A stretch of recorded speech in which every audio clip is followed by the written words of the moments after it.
नमस्कार। हमारी मौजूदगी है घोसी लोकसभा क्षेत्र के कसारा गांव में। हमारे साथ है बीजेपी के युवा नेता सूरज राय। आपको बता दूं कि देश में तीसरी बार नरेंद्र मोदी जी प्रधानमंत्री बने हैं। उसी को लेकर जहां पे पूरे देश में खुशी का माहौल है, तो वहीं पे बीजेपी नेता सूरज राय के घर पे भी जश्न का माहौल है। आइए इन्हीं से बात करते हैं कि कैसा लग रहा है तीसरी बार प्रधानमंत्री बनने के बाद। तीसरी बार प्रधानमंत्री जी की बात कर लिया जाए, मोदी जी लगातार तीसरी बार प्रधानमंत्री बने हैं। देखा भी गया है कि काफी जश्न का माहौल था आपके यहाँ। कैसा लग रहा है? बहुत अच्छा लग रहा है। पहले तो सभी जनपद वासियों के तरफ से देश के यशस्वी प्रधानमंत्री मोदी जी को तीसरे ही बार प्रधानमंत्री बनने पे ढेर सारी शुभकामनाएं और बधाई। और ये सभी आम जनमानस में मोदी जी इतने लोकप्रिय हैं कि सभी लोग चाहते थे कि मोदी जी ही प्रधानमंत्री बने। और उनके प्रधानमंत्री के शपथ लेते ही सब लोग बहुत हर्षोल्लास। बहुत हाँ। खुश। हाँ, बहुत खुश हैं। विपक्ष पूरी तरह से लगा रहा, वादा भी करता रहा, दावा भी करता रहा, मगर मोदी जी के उस जीत को रोक नहीं सका और वो लास्ट टर्म प्रधानमंत्री बन गए। किस तरह से मेहनत किया है आप लोगों ने? देखिए, बीजेपी इस समय विश्व की सबसे बड़ी पार्टी है और उसमें कहीं न कहीं कार्यकर्ताओं का सबसे बड़ा योगदान है। और बीजेपी के कार्यकर्ता जमीनी स्तर पे बूथ वाइज बहुत ही परिश्रम करते हैं और ये पूरे देश में इस तरीके का है। ठीक है, यहाँ घोसी लोकसभा में हम लोग विफल रहे, मेहनत किए लेकिन रिजल्ट हम लोगों के पक्ष में नहीं रहा, तो उसका तो खेद है हम लोगों को। लेकिन सबसे बड़ी खुशी की बात है कि जो देश की जनता चाहती थी कि देश प्रधानमंत्री मोदी जी बने, तो वही हुआ। ऐसे कार्यकर्ताओं में बहुत ही खुशी का माहौल है। हाँ, बात हम घोसी की भी करेंगे। बहुत मेहनत किया गया आप लोगों के बाद भी, मगर घोसी को बचा नहीं पाए। वो कौन से कारण है, चाहे वो कौन सी कमी दिखी? अब लगातार देखा गया आप इस क्षेत्र में सक्रिय रहे, वोट मांगते नजर आए, मगर आपको कौन सी कमी दिखी जिसकी वजह से घोसी नहीं बचा पाया? कमी तो कुछ न कुछ कहीं न कहीं रही होगी, अब हम लोग उसको समझ नहीं पाए।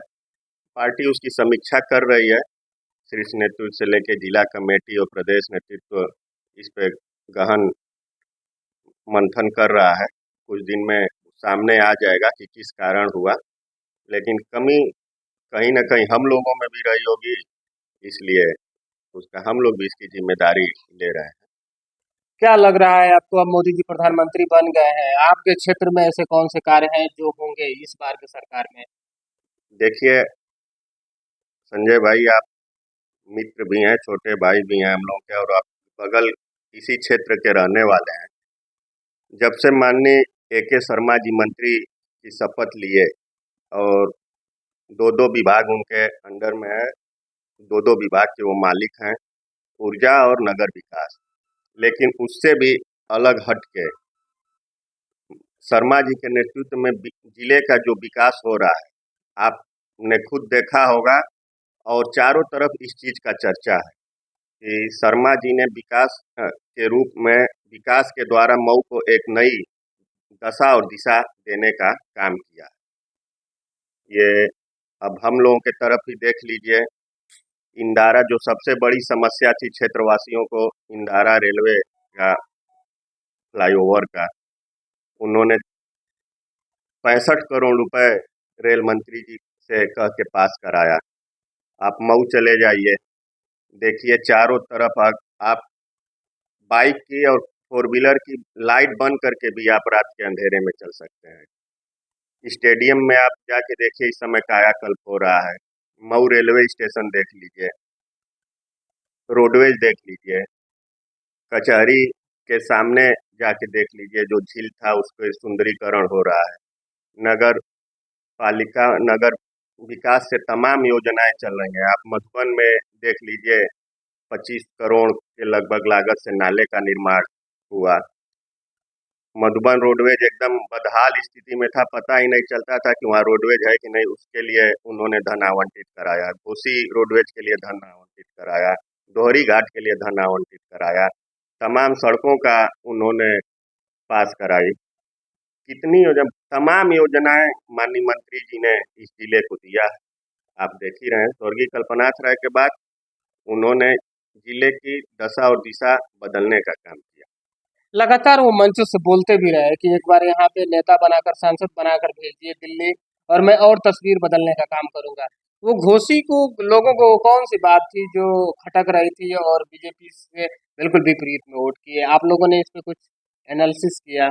जी, यही देखिए, यही दुख का कारण है कि माननीय मंत्री जी ने घूम के हर जगह जनचौपाल किया। जनचौपाल के माध्यम से लोगों से यही निवेदन किया कि अगर जिले को और विकास के रूप में मजबूत करना हो है तो यहाँ से अपना सांसद दिल्ली भेजना जरूरी है, जिससे उनके हाथों को भी मजबूती मिलेगी और विकास करने में और ज़्यादा तेजी आएगी। लेकिन ठीक है, कहीं ना कहीं कोई कारण रहा होगा, जनता ने इन बातों का ध्यान नहीं दिया और चुनाव हम लोग हारे। हमारे साथ थे बीजेपी के युवा नेता सूरज राय। इन्होंने कहा है कि घोसी के जो प्रत्याशी थे, एनडीए प्रत्याशी, वो जीत तो नहीं सके, मगर मऊ के विकास के लिए ऊर्जा मंत्री के शर्मा लगातार कार्य कर रहे हैं। अब देखना यह है कि तीसरी बार प्रधानमंत्री मोदी जी बने हैं तो मऊ में और ऐसा कौन सा कार्य करते हैं। अब देखते रहिए मऊ तक न्यूज। मैं हूँ संजय। नमस्कार।